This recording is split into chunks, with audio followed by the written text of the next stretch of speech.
26/7/2024 प्रातः मुरली। ओम शांति। बाप दादा मधुबन।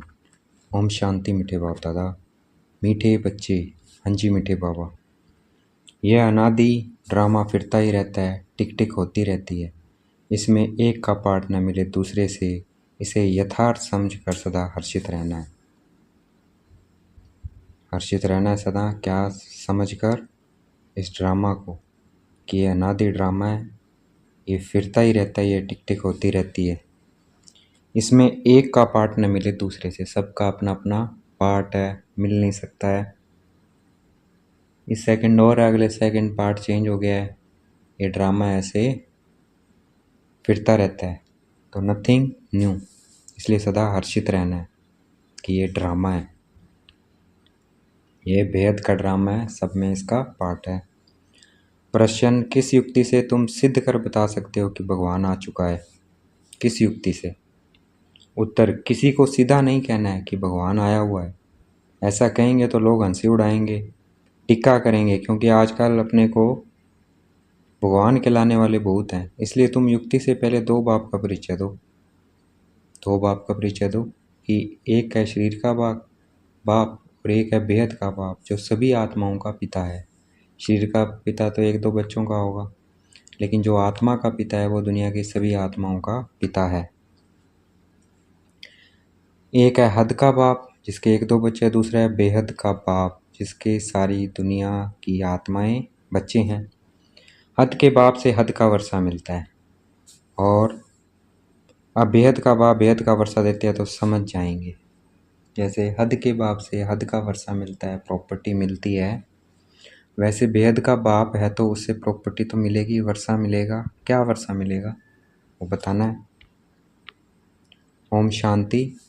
रूहानी बाप बैठ रूहानी बच्चों को समझाते हैं। सृष्टि तो यही है, बाप को भी आना पड़ता है समझाने के लिए। मूल वतन में तो नहीं समझाया जाता, स्थूल वतन में ही समझाया जाता है। आप जानते हैं बच्चे सब पतित हैं, कोई काम के नहीं रहे हैं। इस दुनिया में दुख ही दुख है। बाप ने समझाया है, अभी तुम विषय सागर में पड़े हो, असूल में तुम क्षीर सागर में थे। विष्णुपुरी को क्षीर सागर कहा जाता है। क्षीर सागर अर्थात स्वर्ग सतयुग कहा जाता है। अब क्षीर सागर तो यहाँ मिल नहीं सकता, तो तालाब बना दिया। वहाँ तो कहते हैं दूध की नदियाँ बहती थी, गाय भी वहाँ की फर्स्ट क्लास नामी ग्रामी है। यहाँ तो मनुष्य भी बीमार हो पड़ते हैं, वहाँ तो गाय भी कभी बीमार नहीं पड़ती, फर्स्ट क्लास होती है। जानवर आदि कोई बीमार नहीं होते। यहाँ और वहाँ में बहुत फर्क है। यह बाप ही आकर बताते हैं, दुनिया में दूसरा कोई जानता नहीं। तुम जानते हो यह पुरुषोत्तम संगम युग है, जबकि बाप आते हैं सबको वापस ले जाते हैं। बाप कहते हैं जो भी बच्चे हैं, कोई अल्लाह को, कोई गॉड को, कोई भगवान को पुकारते हैं। मेरे नाम तो बहुत रख दिए हैं, अच्छा बुरा जो आया सो नाम रख देते हैं। अब तुम बच्चे जानते हो बाबा आया हुआ है। दुनिया तो यह समझ न सके, समझेंगे वही जिन्होंने 5000 वर्ष पहले समझा है। इसलिए गायन है, क्या गायन है? कोटो में कोई और कोई में कोई। मैं जो हूँ जैसा हूँ, बच्चों को क्या सिखाता हूँ वह तो तुम बच्चे ही जानते हो, और कोई समझ न सके। यह भी तुम जानते हो, हम कोई साकार से नहीं पढ़ते हैं, निराकार पढ़ाते हैं। मनुष्य जरूर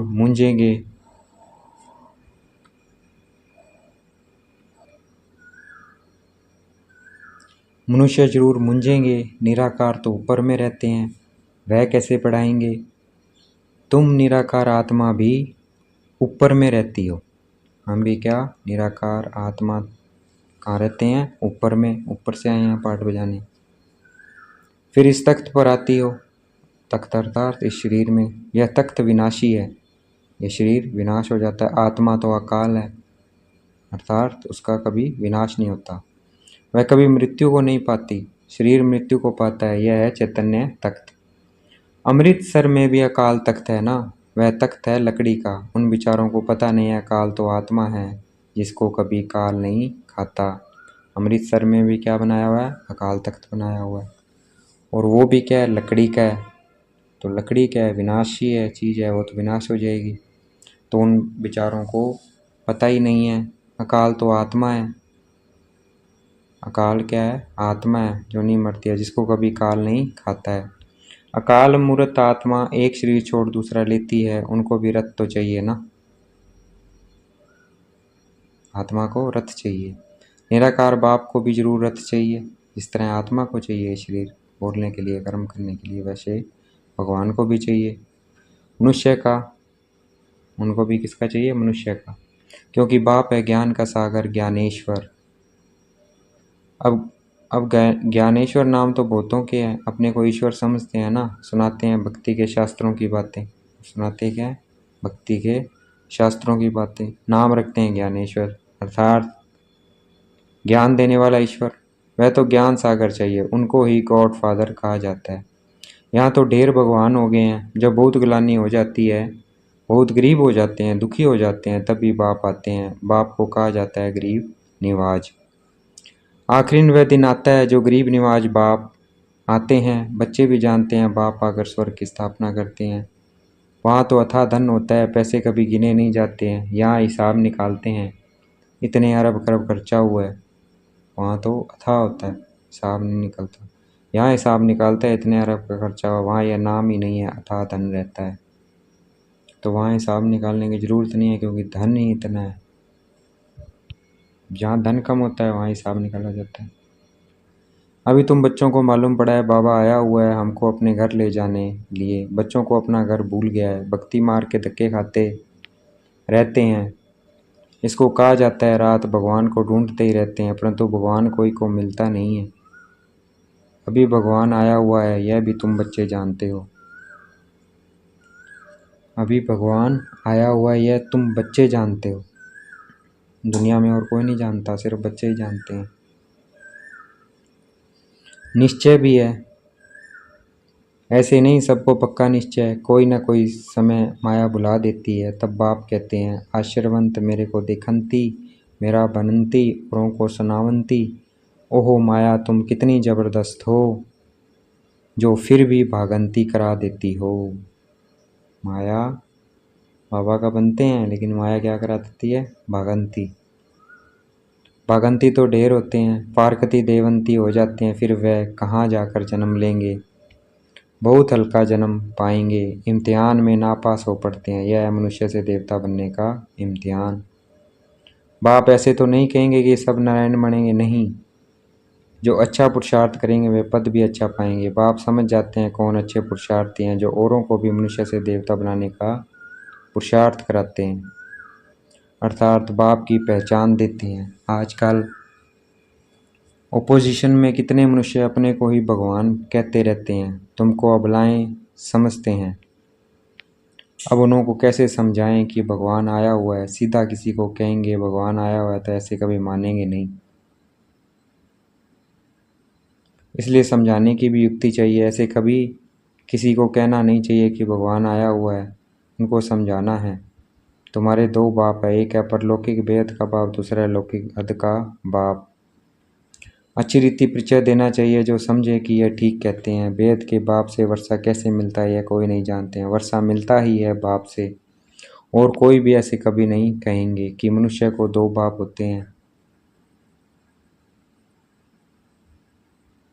तुम सिद्ध कर बतलाते हो, तुम सिद्ध कर बतलाते हो कि हद के लौकिक बाप से हद का वर्षा और परलौकिक वेद के बाप से अर्थात नई दुनिया का वर्षा मिलता है। नई दुनिया है स्वर्ग। सो तो जब बाप आए तब भी आकर देवे, वह बाप है ही नहीं सृष्टि का रचने वाला। बाकी तुम सिर्फ कहेंगे भगवान आया हुआ है तो कभी मानेंगे नहीं, और ही टिक्का करेंगे, सुनेंगे ही नहीं।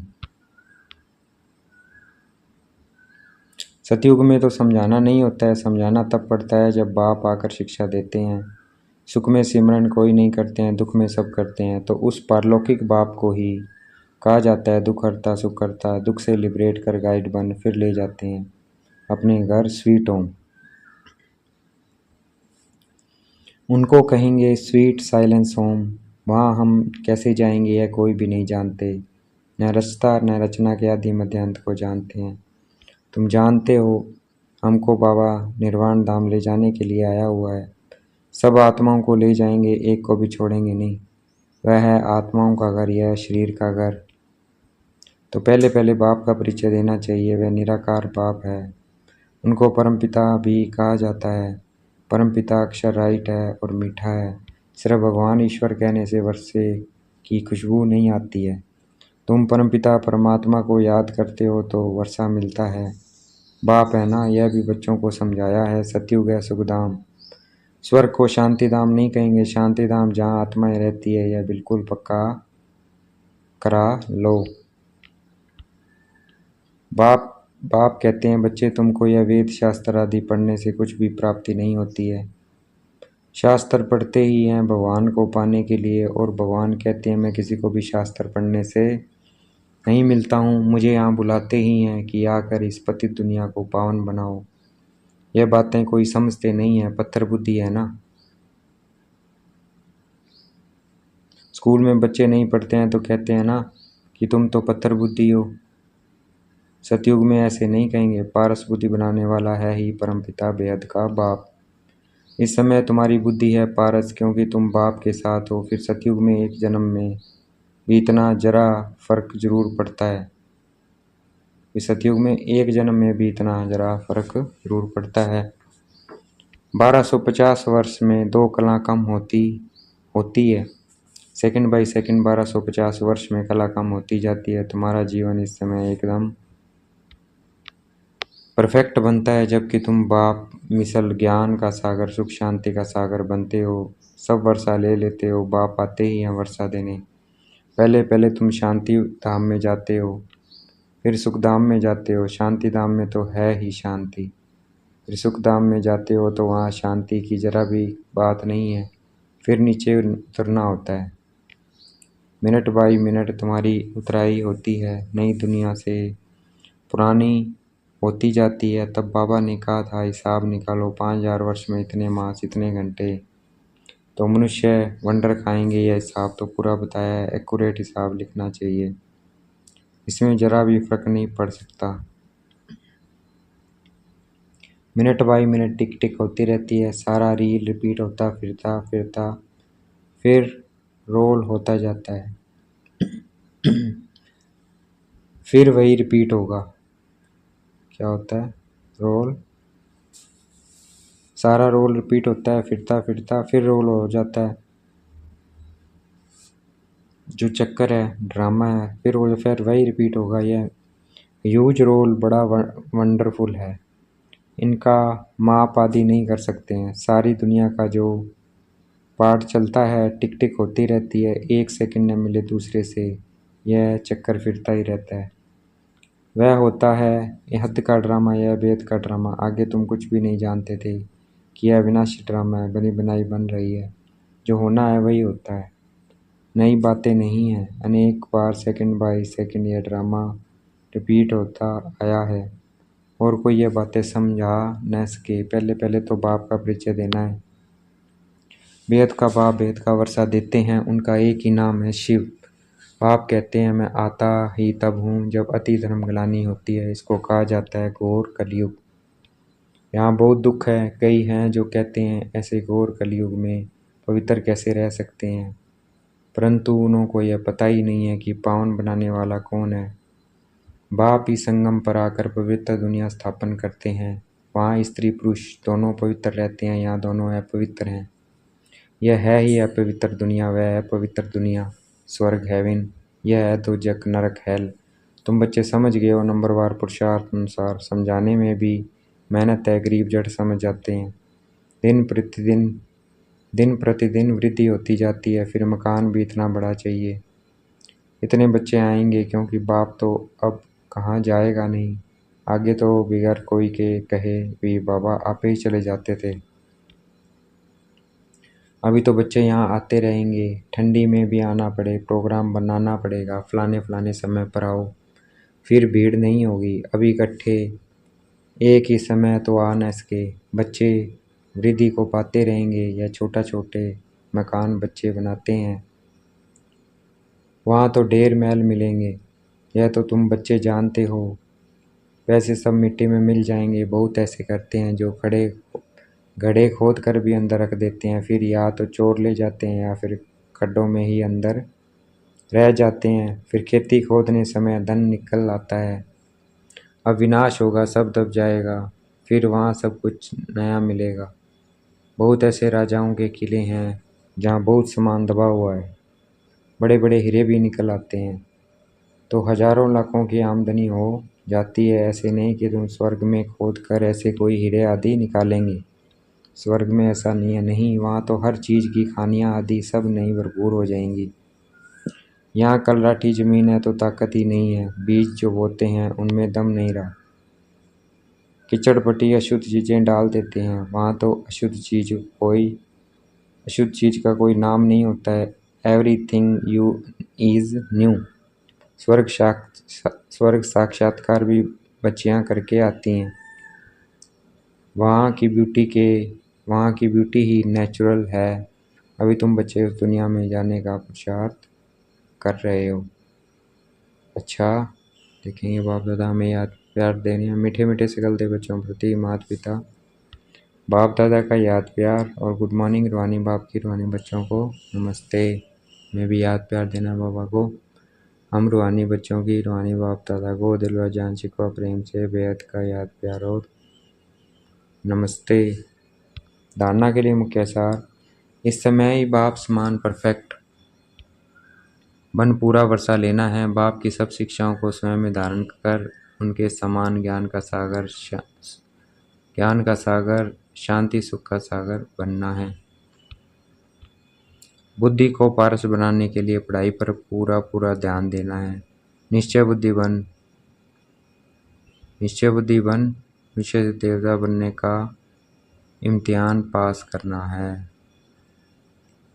निश्चय बुद्धि बन मनुष्य से देवता बनने का इम्तिहान पास करना है। देखेंगे बाप दादा ने मस्तक पे हाथ रखा हुआ है, वरदान दे रहे हैं। निश्चित विजय के नशे में रहे, बाप की पदम गुणा मदद प्राप्त करने वाले माया जीत को। मेरी विजय निश्चित है, इस नशे में रहना है। बाप की पदम गुणा मदद प्राप्त करने वाले माया जीत भव। व्याख्या है, बाप की पदम गुणा मदद के पत्र बच्चे माया के वार को चैलेंज करते हैं कि आपका काम है आना और हमारा काम है विजय प्राप्त करना। वे माया के शेर रूप को चिंटी समझते हैं, क्योंकि जानते हैं कि यह माया का राज्य अब समाप्त होना है। हम अनेक बार के विजयी आत्माओं की विजय 100% निश्चित है। यह निश्चित का नशा बाप की पदम गुणा मदद का अधिकार प्राप्त कराता है। इसी नशे में सहज ही माया जीत बन जाते हैं। आज का स्लोगन है, संकल्प शक्ति को जमा कर सब प्रति व विश्व प्रति इसका प्रयोग करो। संकल्प शक्ति को जमा कर सब प्रति व विश्व प्रति इसका प्रयोग करो। अच्छा, ओम शांति। शुक्रिया मिठे बाबा, शुक्रिया।